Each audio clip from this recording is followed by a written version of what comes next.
Hi everybody, and welcome to Tuesdays with Tilde.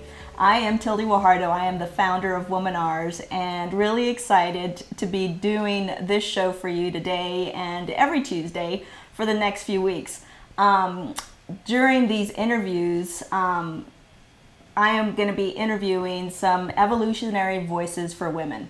And so what is an evolutionary voice? Well, these are women that are really making a difference in the lives of other women to help them be the best that they can be in many areas of their life, whether it's in business or in life, or both maybe. And they are the people that I have personally met and interviewed and know that they have passion, they have integrity, they get results, and they love to give back.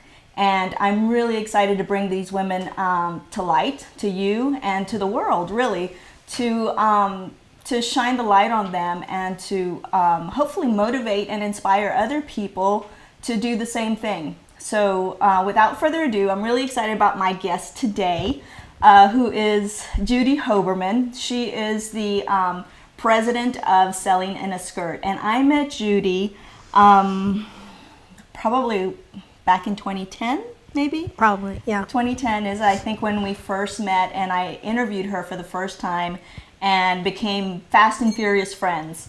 And just, I think we met for a couple of hours over coffee the first time. And it was supposed to be 5 minutes, yeah, 10 minutes, and it was like forever. And she has been a wonderful friend and mentor to me. And I just really want to thank you for everything, your encouragement, your, you are just one of those women who does what she says she's going to do. And you stand up for people, and I really, really respect you for that, and I admire you for that, and I feel really privileged to call you my friend. Well, it goes both ways, and I think we have a mutual admiration society between us. Yes. And we both love to laugh, which Absolutely. makes it even more fun. About nothing. Yeah. And we both take things in stride, which makes this delayed broadcast a little bit easier for me in dealing with positive people like Judy who go with the flow and know that not everything goes as planned, especially with this weather today. It was just crazy. I think she brought in her ark. It's right outside. It's been raining nonstop here. Well, and it looks like it finally stopped as we sit here in my home. And I'm really excited to be broadcasting from my home with a wonderful and dear friend. And Dave's here too. Hello, hello. Helping us get this thing started. So I'm going to go through Judy's bio right quick because it's pretty extensive.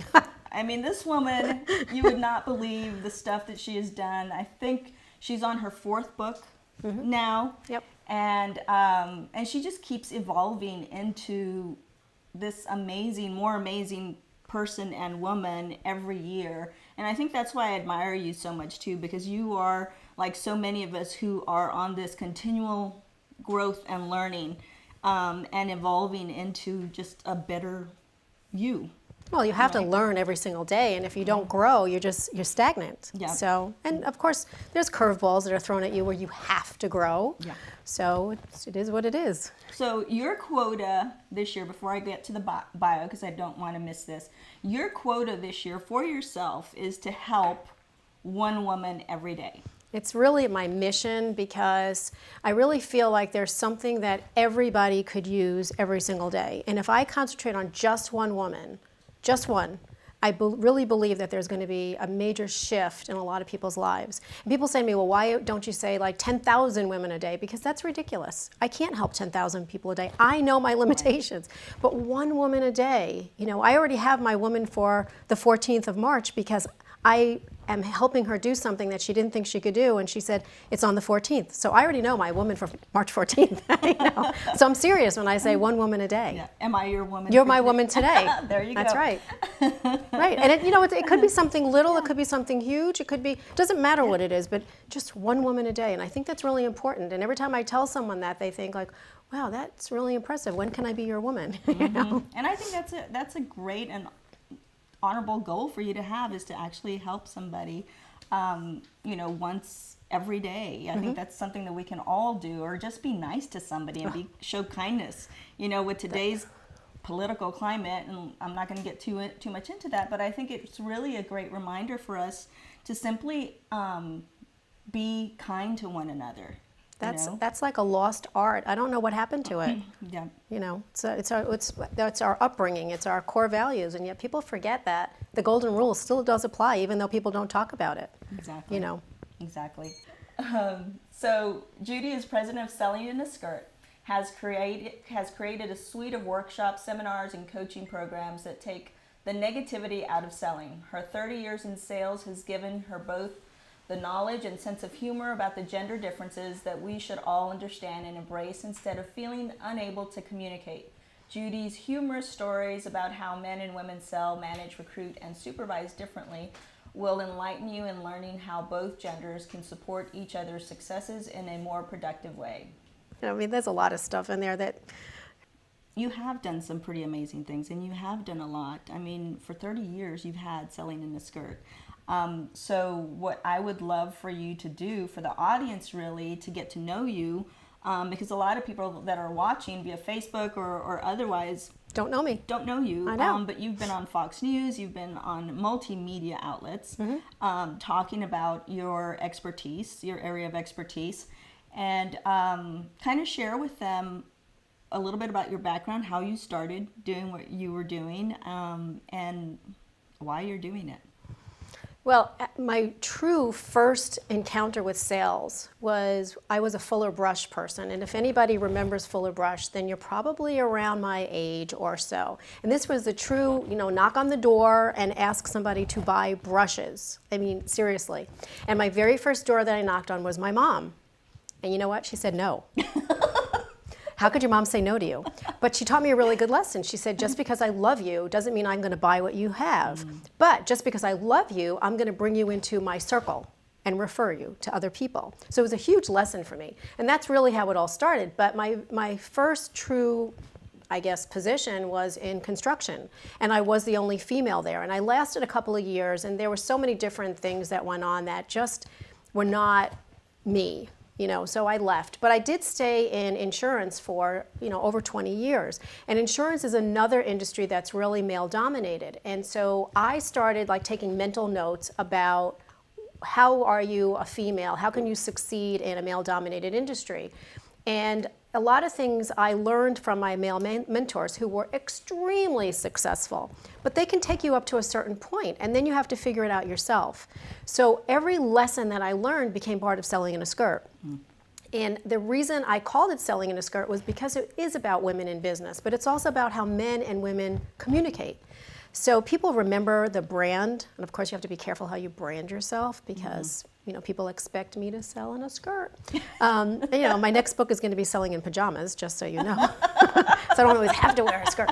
But it's really about how do we get women to really get the support that they need, the empowerment that they need. And I know that's a big buzzword, empowerment, but really truthfully, there's so many women in business today that either hate sales or can't get themselves to the next level, or they really are trying so hard to juggle life. And so SKIRT is really an acronym. It's for standing out, keys to success, inspiration, results, and then time management.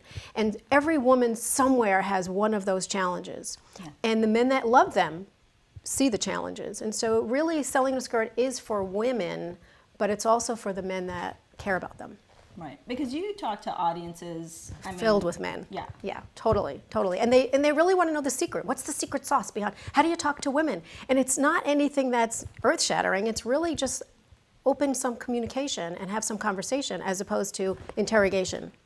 And that's really that's making it really super simple, but that's what it is. Yeah, and I've talked to women that are in the finance industry, right? And so they're trying to train men in that industry how to talk to women, because mainly, and I've heard this from many women, who go to financial advisors themselves, and they are talked at, not talked to. They're being told what to do, where as women, we're conscious shoppers, and we want to educate ourselves before we make that decision to buy. So a big mistake I think that men do is they talk at us, not to us. Well, they don't include us, I think Right. that's part of it. And the other part is that women truly need to have some kind of a relationship. You know, if you decide to just jump at something impulsively and buy something from a man that maybe you don't like, or maybe you don't trust, or maybe you don't even know them, you're going to find somebody to replace them as soon as you have a relationship. Right. And so relationships are very powerful for women. So. Yeah. I want to invite right now everybody who's on Blab and on Facebook. If you're watching, you can hear us. Please chime in with any questions you might have for Judy, especially if you're in marketing or sales. She is here and accessible. That's one of the things that I always ask everyone that comes on the show, is to make themselves accessible to people like you and I, who are watching and who might be in need of advice. And it's free. Totally. Take advantage of Judy's free day. I'm allowed to help more than one woman a day. Yeah, exactly. Make it 3, 4, 5. Who knows? And guys, you are more than welcome to chime in as well. Everybody is welcome here. So please just put it on Facebook or here on Blab /Q if you're watching via either of those platforms. So tell me how you have seen women evolve in sales over the past 30 years. And here's one of the questions I want to ask everybody that I'm interviewing, because it's we seem to be stuck or have been stuck. You know, with all the advances that women have been making and are still making, I'm not discrediting any of that by any means. But I believe that there has to be a shift. Yeah, you know, and it's interesting that you say that, because I truly believe that there are so many more opportunities for women today than there were 30 years ago. 30 years ago, a lot of women did not get into sales. They just didn't. It was a man's world. Men built the sales training, they delivered the sales training, and they were the sales training. And they were the salespeople. Women have been more encouraged to go into sales simply because they have a different perspective. And when you bring a different perspective, you bring a different value. And my whole thought process behind selling in a skirt is not that women are better or right and men are wrong, or whatever. It's really about their differences. And I always say that if you took those two differences and you put them together, it is a huge asset, not a liability. So just because I work for women doesn't mean I'm against men. And I have to make that perfectly clear, because I truly believe I learned the greatest lessons from the very successful men that I worked with. But going back to the shift, the women are at a level right now where sometimes they don't take that next step. And there's a lot of reasons. A lot of times, now for me personally, I was promoted when I came into insurance, I was a producer like everybody else. And I was promoted to a sales leader and promoted to an agency manager. Not because of what I did, it was because I was female. So nobody asked me, why do you want to do this, and do you want to do this? They just assumed that I wanted to do this. And here's what happens. When you go to another level, there's another series of responsibilities that you have. And if you are a mother and a wife or a partner or whomever, those responsibilities might take a back seat. And you have to be very careful that you want this. Right. And so that juggling act comes in, and like, how do you pick your kids up, and how do you go to dance, and how do you go to soccer, and how do you do anything, because there's just so much. Yeah. But if we don't take that next step, then we are going to stay where we are. In the financial institution, a lot of times a male financial planner is provided by the husband. When the husband is no longer in the picture, whether it's because they passed away or because there's a divorce or whatever the reason is, the woman naturally goes for someone else because there's no relationship there. Yeah. So I work with a lot of financial planners, and a lot of times a man will call me and say, I just lost another one. I'm like, okay, did you bring her into the conversation? Did you include her? Did you ask her opinion? He said, no, because I worked with her husband. I said, well, there's the reason.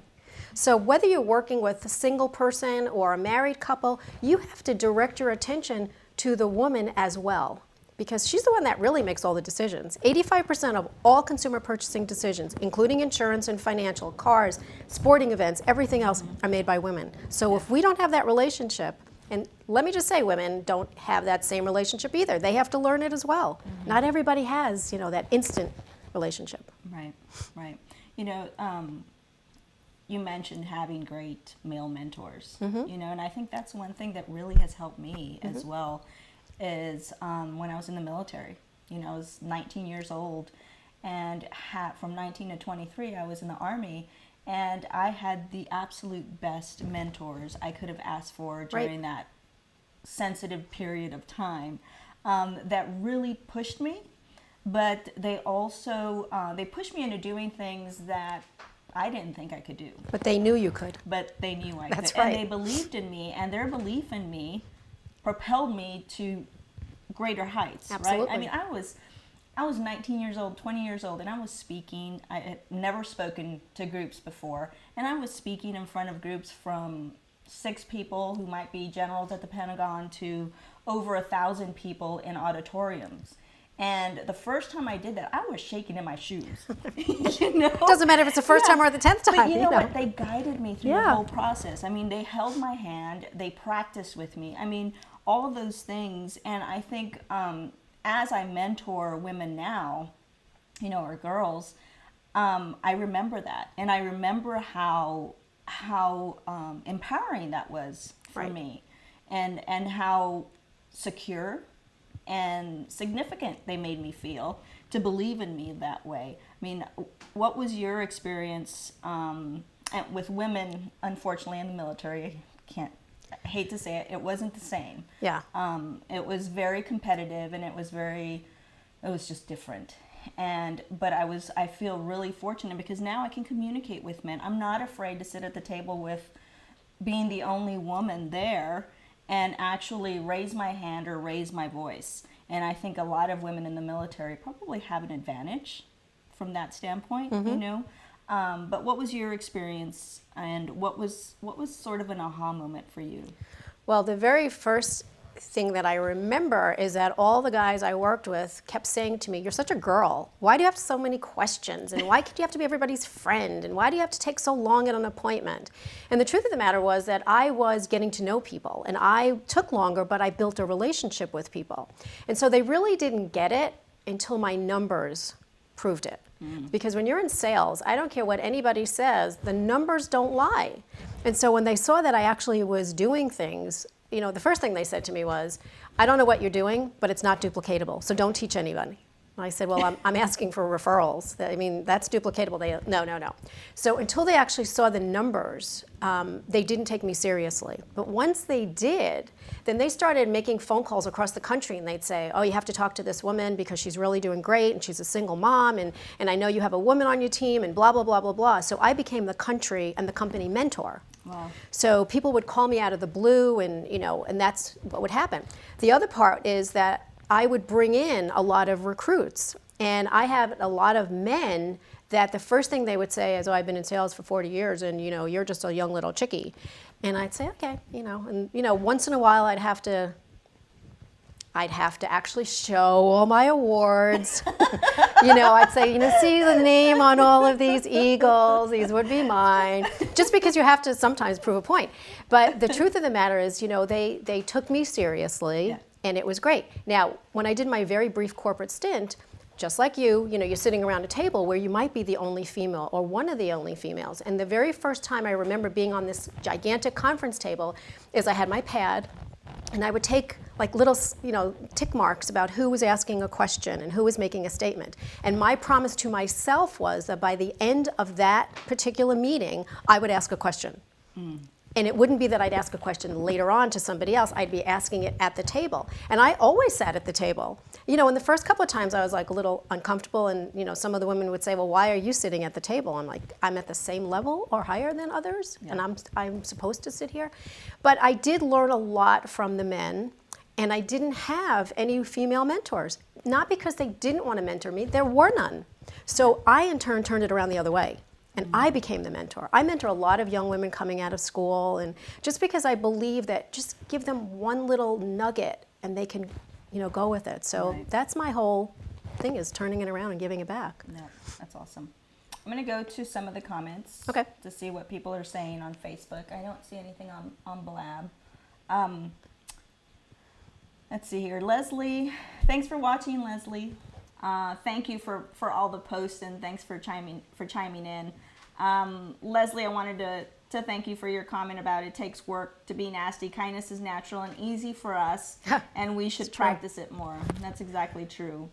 Mary Jo, thank you for joining. Appreciate you watching, and thank you for joining us. And then Cassandra, I wanted to address your comment and kind of your question to Judy. It says, women helping women, how can we as women be better about truly helping other women without the negative competition, the mean girl syndrome and queen bee syndrome? First of all, hi Cassandra, how are you? Okay, so I just want to say one thing about that before I really answer it.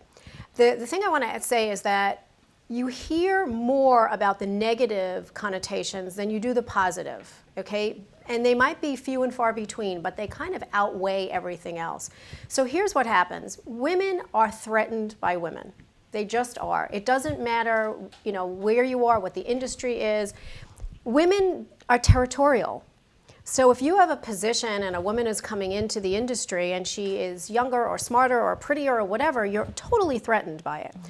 Where a true leader is one that will help you and mentor you to take their position. Because when you take someone's position, you're elevating yourself. That person's going up. So I always say, you have to find out what's really causing this competition. I had a case where I worked for somebody and we were in direct competition, even though she was my superior person. And I couldn't understand why. And I finally got it. It was because I had the respect and the reputation from being in the field. And she didn't. And so when we figured that out, it was a lot easier to work together. So a lot of times it's just having a simple conversation. Maybe it's, can we sit down and just figure out how we can work together? But remember, in sales, your job is to make someone else's job easier. So if you're reporting to somebody and they happen to be, a mean girl, your job is to figure out how you can make their position easier. So here's what you do. Ask. Mm-hmm. How can I make your life easier? How can I make the experience of working together a better one? Because really my goal is to help you. Yeah. When they get that, and most of the time they get it, they're willing to do it. Sometimes you're still going to have that queen bee effect and whatever else, and then you just have to live with it. Right. But I used to tell my kids, I am making a cameo appearance in the Mean Girls movie, and I do not want it anymore. And so they would say, then get out of it. Yes. And sometimes that's what you have to do. Yeah. You just have to remove yourself from the situation. And I was at a women's event recently in January, and had not felt that level of collaborative spirit in a long, long time. I mean, literally, where I can honestly say 95% of the room came in wanting to give. And I think I credit that to the women who organized the event. Absolutely. Because they in their marketing material to us and inviting us, they said, come with an ask and come with a give. And I think for true collaborators, it's always both. Absolutely. But you have to give with no expectation of receiving. And that's the hard part. Like when you go networking or something and you set up this one-on-one and you have all these great ideas for them and you open up your Rolodex for them and you say, here, here, here, here, here. Right. And even though you don't expect, you're still waiting for them to say, and how can I serve you? And a lot of times they don't. But you know what? It is what it is. And things happen exactly the way they're supposed to. I'll tell you an interesting story. I had met, when I first really started selling in a skirt, I had met somebody, we were on the same stage together, and I really admired her. There was something about her. You just thought, wow, if I could be in her circle, that would be awesome. So I asked her to go to coffee, and she agreed. And she was very open. However, when we got there, she had her arms folded, and she was very cold. And I thought, what did I do? That's weird. Yeah. So we're just chatting and everything. And so I said to her, there's a couple of places I really believe that you should be speaking. And I said, can I introduce you to this person, this person, this person, whatever. And after about 10 or 15 minutes, her arms came down, her body language changed, and she said, I really need to apologize to you. And I said, why? She said, because I assumed that because you were new in business and I was not, that all you wanted to do was take from me. And so many people do that. Yet you've never asked for anything, and you've already given me like 6 or 7 people that you're introducing me to. So I do apologize. So I think the assumption is there that people are takers all the time, right? Because a lot of times they are.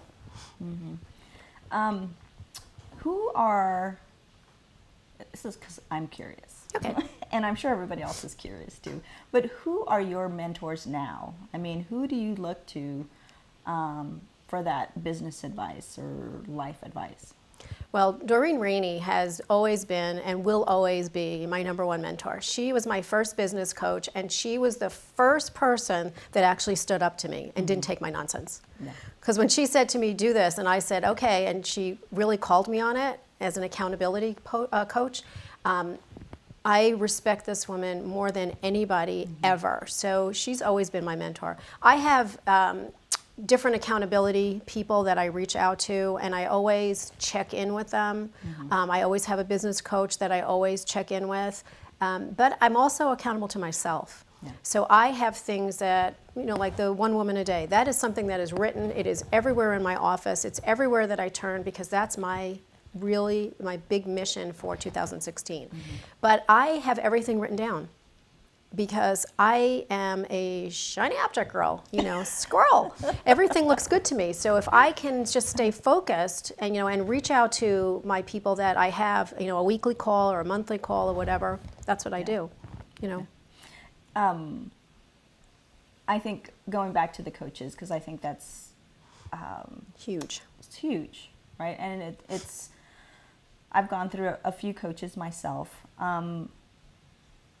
Walk somebody through the process if they're actually looking for a coach. Okay, And first, how do you select a good one? Well, first and foremost is you have to interview each other.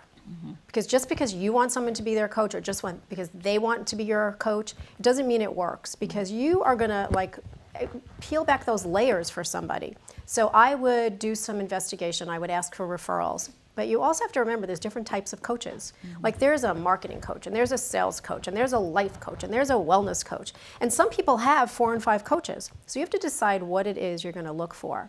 I actually did a slide share called the top 15 or the top 18 essential things to look for in a coach. I mean, you can look it up on SlideShare. And it gives you some different ideas. But first I would interview them. Second, I would ask for a free, and I don't like to say free, but an introductory conversation, a session with them, and just feel it out and see if they're on the same page as you.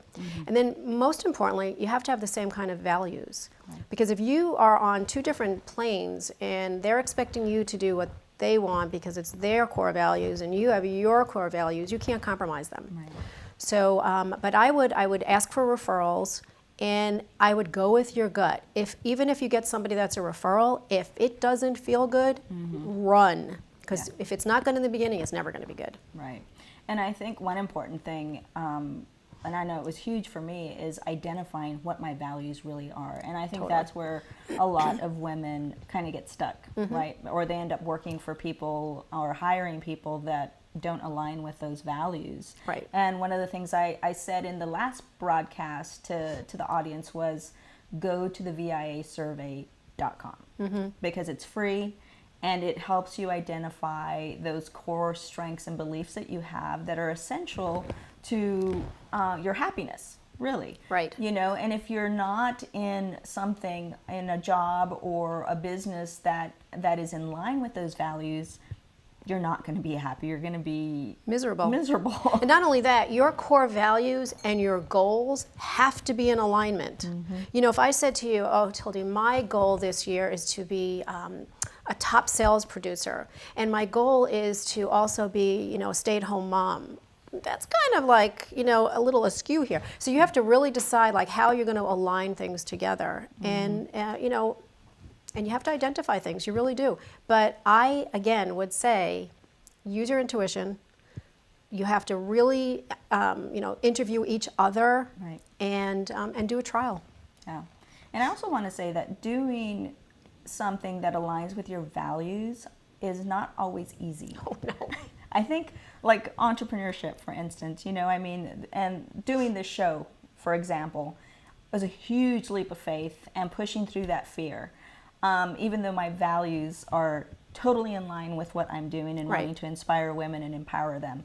But me getting in front of the camera, my God, instead of being off to the side somewhere. But it was something that I told myself to do for 2016. So my goal in 2016 is to say yes to those things that I'm afraid of, but that will help me grow. Well, all the great things are outside of your comfort zone. And here's the thing that I tell all my clients. Once you go outside your comfort zone, that new piece becomes your comfort zone. And then you got to do it again. Yeah. So, and that's where coaches come in, because they do hold you accountable and they do push you. And just like in the military, they know what you're capable of doing more than you know what you're capable of doing. And I'm not saying that you have to, jump out of a plane, something like that. But, I always push people to the point because I know what I can expect and I know where they can go. Right, exactly. So I want to give you time to talk about your new book, which is the Playbook. And so tell us a little bit about what that is and how they came about. Okay, so it's really not a book. It really is called the Skirt Sales Playbook. And what it is, it's a 6-week online course. And through the 6 weeks, we're going to go through everything about you and your business and your values and your time management and everything that's going to make you succeed to what your goals are, not what my goals are. And the women that have gone through it already have said they have learned more about themselves and their business than they ever thought possible. So it's really, it's a lot of work. It is a lot of work, and I do hold you accountable, but I also check your work. So when I give you exercises to do, you send it back to me, and I can tweak it, or I can say this is awesome and whatever. So after the 6 weeks, you will have a playbook that's going to get you to do more business, make more money, have more time to your family and your business, however that's supposed to be, balancing out, in 6 weeks. It took me 30 years to do it. So the reason I did it is because if I can save 1 hour or save you money or whatever else, that's the point of this. So it's really cool. I am like super duper excited about it, and it's probably one of the best things I did. And it's filled with videos and audios and worksheets and workbooks and all kinds of good stuff. So where can they find it? www.skirtsalesplaybook.com. Very easy. Yes, and we hope to feature it on Womanars as well in the near future. So Absolutely. Stay tuned for that. Anything else that you would like to share and let people know about that's coming up for you? Any speaking engagements, seminars, workshops? A lot of my speaking is private, and that's the hard part. So I'd love to have people come and listen, but a lot of it's private, so I can't do it. When it's a public one, it'll be all over Facebook and all over LinkedIn, and please, please, please, please, please connect with me. Because what I love to do is I'm a great connector. So if there's somebody that you want to be connected to and they are connected to me, I will do an introduction for you. So on LinkedIn, I'm Judy Hoberman, and on Facebook, I'm Judy Hoberman, and Selling in a Skirt, and Twitter, I'm Selling in a Skirt. And can I give them something free for them? Absolutely. Okay. So if you go to www.sellinginasskirt.com / and I always do this because I have to remember it's a / special-offer, you can download my ebook. I wrote this ebook and I put it on my website and I forgot all about it. I've never marketed it, so I love to give it away, and people, it cracks me up. So it's sellinginasskirt.com / special-offer, and download it.